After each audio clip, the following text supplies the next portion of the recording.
El tipo era un mujeriego. Ahora, él no te sacaba los remedios, hermano. Él no sacaba los remedios. Hay que aprender a evaluar cada gobierno. Estoy diciendo con vos respecto a que el gobierno de Alberto Fernández, más allá de los valores estadísticos, es un ejemplo de algo. Creo que estas posiciones como la tuya de juzgar tan acérrimamente hacen que después termine la derecha gobernando. Yo no sé si lo juzgué en tiempo real, yo no también. Ahora. Yo también. Bueno, este es el momento cuando la gente está sintiendo el hambre para decirle, mirá, tenés que elegir bien, no podés elegir, están todos locos, ¿no? Lo vimos a la Lemoyne, a Redo, a la hermana de Milei, están todos locos, no podés elegir a unos locos. Hasta acá también.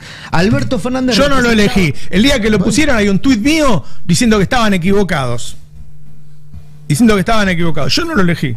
Correcto. Y volví, yo estaba de viaje y fui a hablar con Cristina y dije, ¿cómo pusiste a este tipo? Este gobierno está en el poder porque a la gente le sobraban razones para elegir, incluso una opción tan mala enfrente de lo que había. No, discrepo. Creo que la gente votó mal. Cuando me dijeron en febrero el candidato iba a ser Massa, yo primero dije, Massa es el ministro de Economía en un año de sequía, con lo cual esto va a terminar con una inflación del 10%. Yo nunca sé nada, la que sabe es ella. Eso iba a pasar.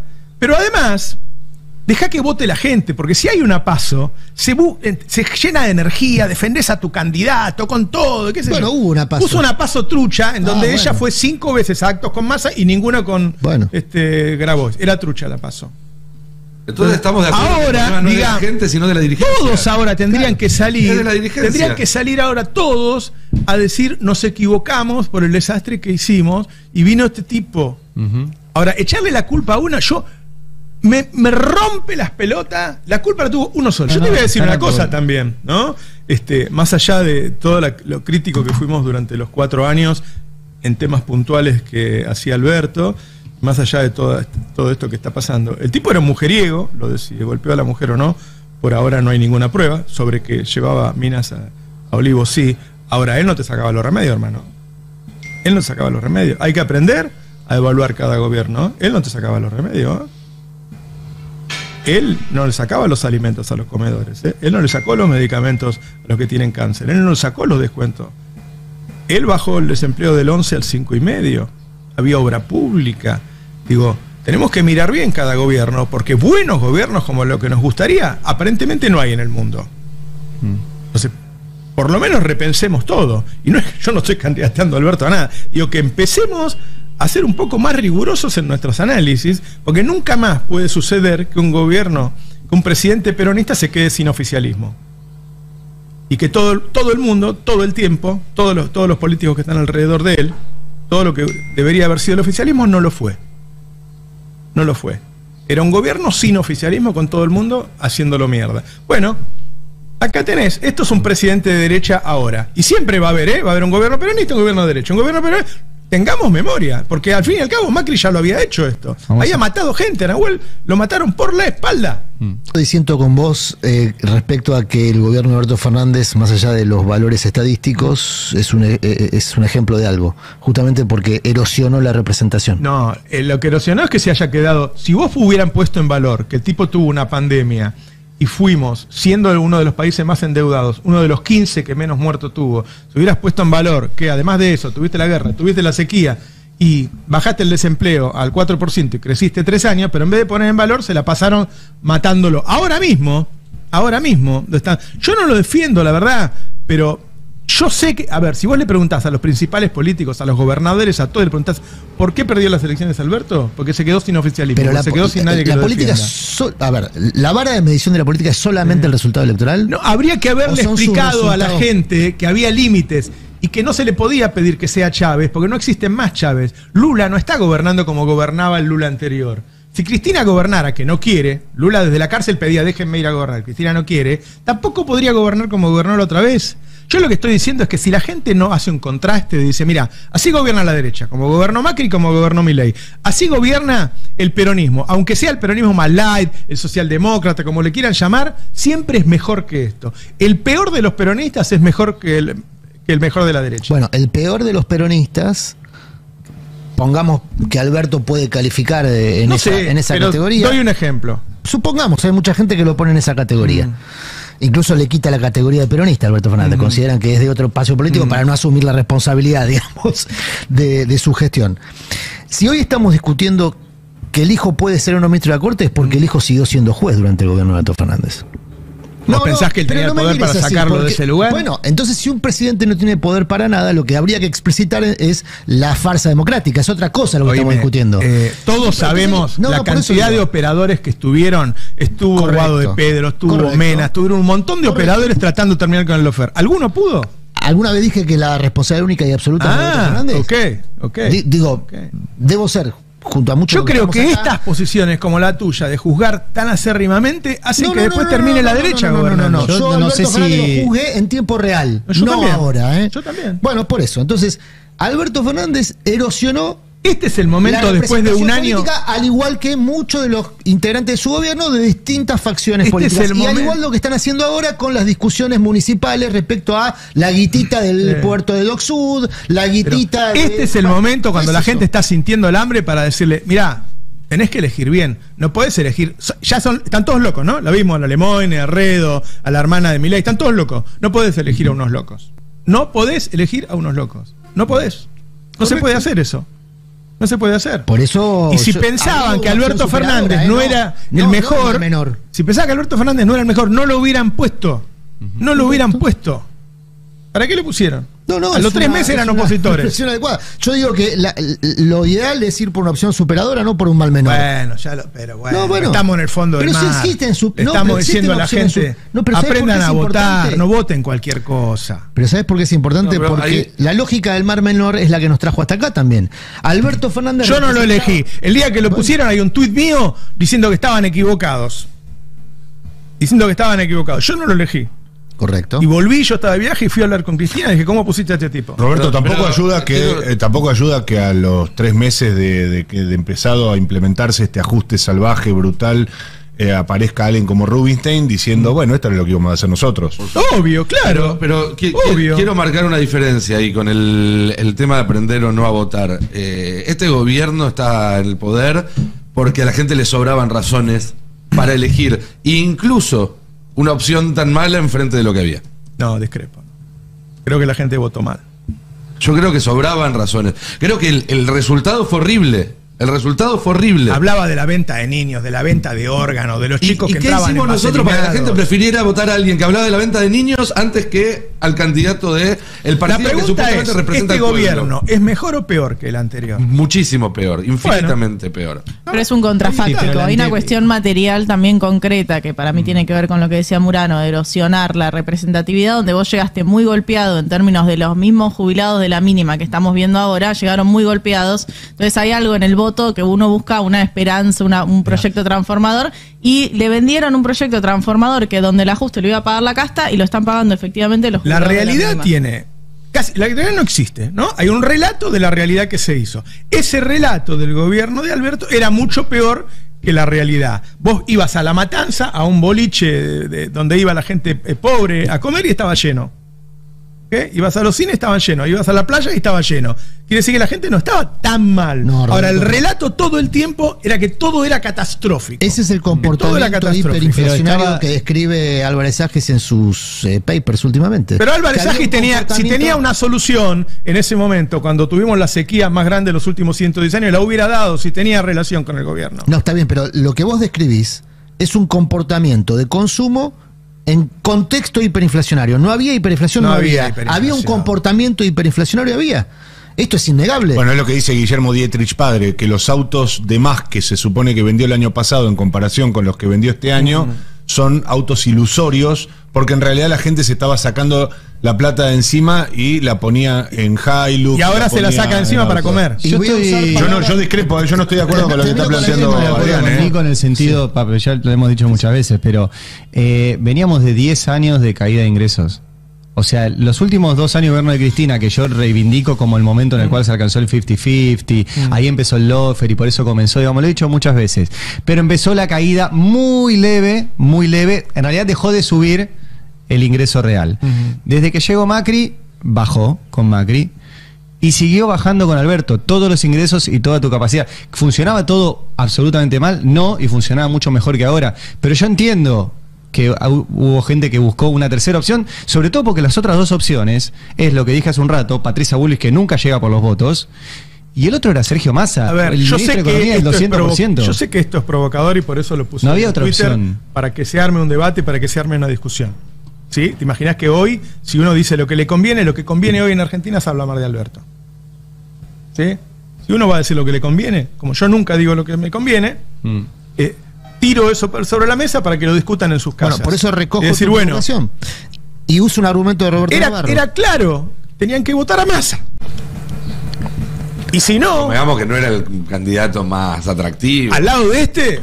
Pero claro que al lado de este. Nosotros acá lo dijimos muchísimas veces, pero el punto no es ese. Porque nosotros estamos más informados que el promedio de la población. Contamos con otras herramientas. Lo que le llegaba a la población era la interna y que cada mes no sabía cuánto le iba a alcanzar la plata, si para llegar al 28, al 25 o al 23. Un partido. Si decimos que la gente no sabe votar. Sabía votar en 2011, se olvidó en 2015, aprendió para 2019 y lo volvió a agarrar. Un partido, cuando es oficialista, tiene que mostrar las cosas buenas y esconder las malas. Eso hace cualquier oficialismo. Eso hace el oficialismo de Macri. Lo que hizo el oficialismo de Alberto es esconder las cosas buenas y hablar todo el día de las malas. Entonces coincido en un momento que no había más oficialismo. El problema no es la gente, es la dirigencia que hizo todo mal durante 4 años. Cuando me dijeron en febrero el candidato iba a ser Massa, yo primero dije, Massa es el ministro de Economía en un año de sequía, con lo cual esto va a terminar con una inflación del 10%. Yo nunca sé nada, la que sabe es ella. Eso iba a pasar. Pero además, deja que vote la gente, porque si hay una PASO, se llena de energía, defendés a tu candidato con todo. ¿Qué sé yo? Hubo una PASO. Puso una PASO trucha en donde ella fue 5 veces a actos con Massa y ninguna con Grabois. Era trucha la PASO. Entonces estamos de acuerdo. Ahora, no de la gente, sino de la dirigencia. Todos ahora tendrían que salir. Es de la dirigencia. Tendrían que salir ahora todos a decir nos equivocamos por el desastre que hicimos y vino este tipo. Ahora, echarle la culpa a una, me rompe las pelotas. La culpa la tuvo uno solo, Videla. Todos los demás no existían. Mira, Videla, los empresarios que llevaban a sus delegados y los entregaban para que los mataran, no se habla de ellos. Uno solo. Menem, el único fue Menem. Vamos, muchachos, estaban todos. En lugar de decir que se equivocaron, están peleándose por Twitter por quién operó a quién en el diario, quién fue al acto, quién organiza qué. Digamos, no existe ese ejercicio, digamos, no hay una voluntad y no hay una asunción de errores propios. A mí me parece que un sector del peronismo, en particular el que está rodeando a Cristina Fernández de Kirchner, que cree que hizo las cosas bien y que las cosas que salieron mal a pesar de ellos. Es decir, que Alberto fue un error del sistema, que no pudieron o no quisieron forzar un cambio de la situación porque, es decir, no hicieron ni chicha ni limonada al fin y al cabo, porque no se fueron del gobierno. Cuando se fueron fue una puesta en escena tirando renuncias que después no se efectivizaban y que además no se traducían en los lugares de manejo de guita. El frente de todos terminó siendo el frente de nadie. Yo no fui. No había oficialismo. No había oficialismo. Por eso, entonces el problema era la dirigencia, no la gente.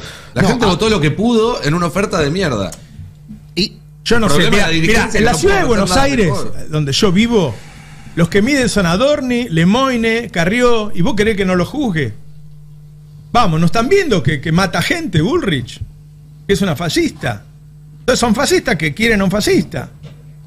Son años de... lo escribe hoy Claudio Escaleta, recomiendo su artículo una vez más.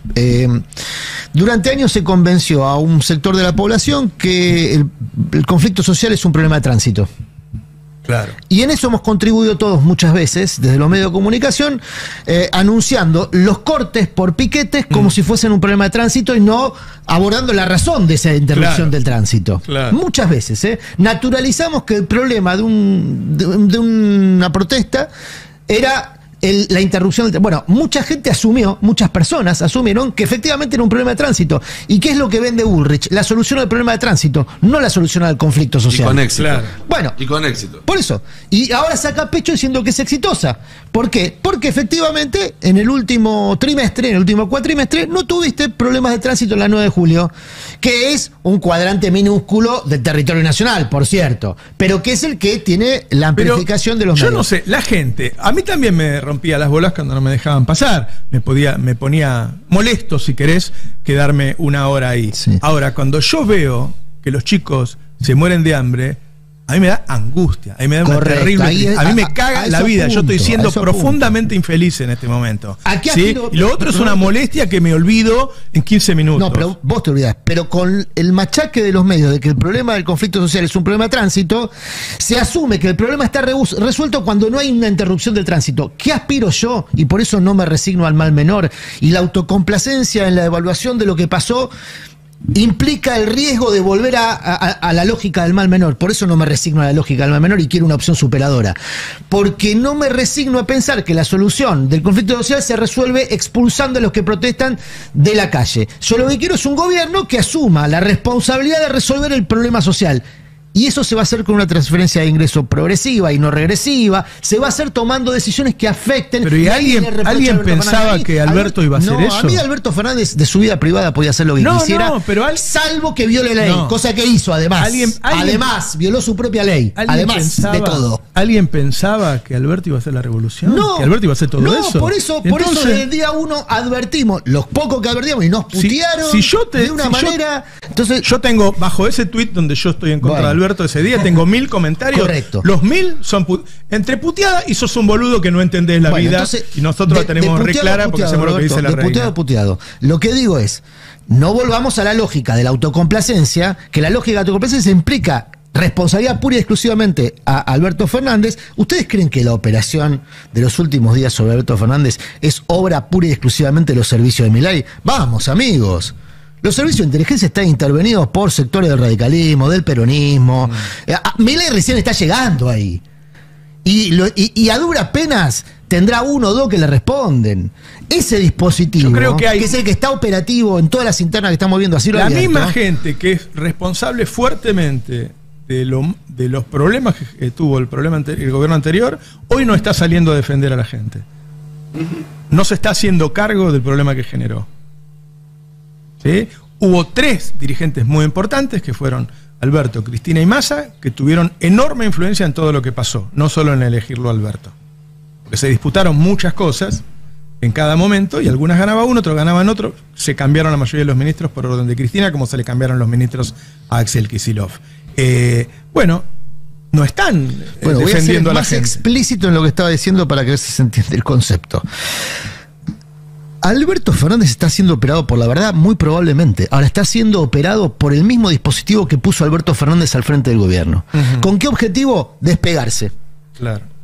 No es casual lo que decía Mariano, que a los 10 segundos... despegarse, ¿no? ¿Cómo? Es muy difícil. Es una ingenuidad creer que te puedes despegar. Pero está esa intención. Claro. La intención es, incendiémoslo a este muchacho para así podemos reconstruirnos desde la distancia. La única forma de despegarse era... con él. Bueno, pero es importante entender de dónde viene la operación, por más que la vehiculice la Nación Más. No importa si la vehiculice la Nación Más. Yo le hago una pregunta al público. Si ustedes hubieran tenido una interna con 2, 3 candidatos, ¿hubieran elegido a Alberto como presidente? Ni Alberto se elegía. Él quería ser embajador en España. No, es que fue una Alberto hizo bastante para ser elegido, ¿eh? Pero la entorna a Cristina. Igual, más allá de eso, yo creer que pero o sos la superlíder o te entorna cualquier boludo. Una de las dos para mí cosas. pero además cuando sucedió eso, la inmensa mayoría del sistema de medios alineado con el campo nacional y popular, no me gusta mucho utilizar esa terminología, movió la reina. Sí. Yo el tema es que creo que con Cristina pasó algo que es que ella decide condicionada, no decide en libertad. Pero además se mantuvo durante los 4 años el discurso de izquierda. Contra Techín, contra esto, contra el otro. Sí. Entonces se mantenía un discurso que después la gente no lo veía eso. Claro. O sea, se le seguía diciendo que se podía gobernar como Chávez. Y nadie gobierna como Chávez. Se le buscó imponer desde... Lula hizo una alianza en su mejor momento gobernaba como Chávez. Era muy superadora la propuesta argentina. Entonces, yo digo 2007, ahora, empecemos 2008, a pensar, porque estamos en un mundo... la que había en Venezuela. Estamos en un mundo donde gobiernan las corporaciones, donde a los estados les cuesta mucho mover cualquier cosa. Y mirá lo que nos comemos, Entonces, por lo menos que la gente diga, miren, la verdad... Cuando me digan que es de derecha, yo no sé bien qué es derecha, pero cuando me digan que es de derecha lo voy a mirar con 4 ojos. Pero Roberto, porque ya es la segunda vez que los jubilados votan a la derecha y después se cagan de hambre. Roberto, vos mismo lo dijiste hace un par de días. Hoy la intención de Cristina es que Guado de Pedro sea la figura representativa del kirchnerismo. En el peronismo, en el PJ, si es que se da esa discusión, aparentemente no va a ocurrir, ya hay un acuerdo, ayer hubo una reunión de gobernadores para acordar la conducción de Quintela, o por lo menos puede ser la derivación más lógica de esa reunión. Entonces, ¿cómo haces para dotar de liderazgo y de representación a Guado de Pedro, que fue ministro de Alberto Fernández del primero al último día, sin que se le adjudique a Guado de Pedro, ministro del Interior de ese gobierno, alguna responsabilidad sobre lo que hizo ese gobierno? Claro. Es un exotismo, pero la mejor forma es inculpar pura y exclusivamente a Alberto y exculpar a todos los demás. Bueno, esa es la operación que estamos viendo. ¿Va a ser exitosa? No lo sé. No. Porque la verdad que no sé si... no. Bueno, no lo sé, pero que el intento está, y eso lo vemos incluso al aire libre cuando además se juegan los juegos del hambre, porque todo esto ocurre mientras el gobierno también opera. El gobierno está aprendiendo rápido a operar en el sistema, en la cloaca política. Impuso los juegos del hambre, se los impuso a los municipios, lo venimos contando acá, y ahora ves a municipios del peronismo, vecinos, disputándose 2 mangos de las regalías de un puerto, porque me rompé la calle o no me rompé la calle. Es decir, ese ecosistema es lo que debe eclosionar para alumbrar una opción superadora. Porque si no estamos enredados, yo sí asumo lo del campo popular, porque me parece que incorpora un montón de ideas de ese campo, no necesariamente a una, que puede ser evidentemente la columna vertebral, pero no la única, que es el peronismo, que debe superar esta instancia, pero no para elegir más de lo mismo, que es el río que está a la vuelta de la esquina.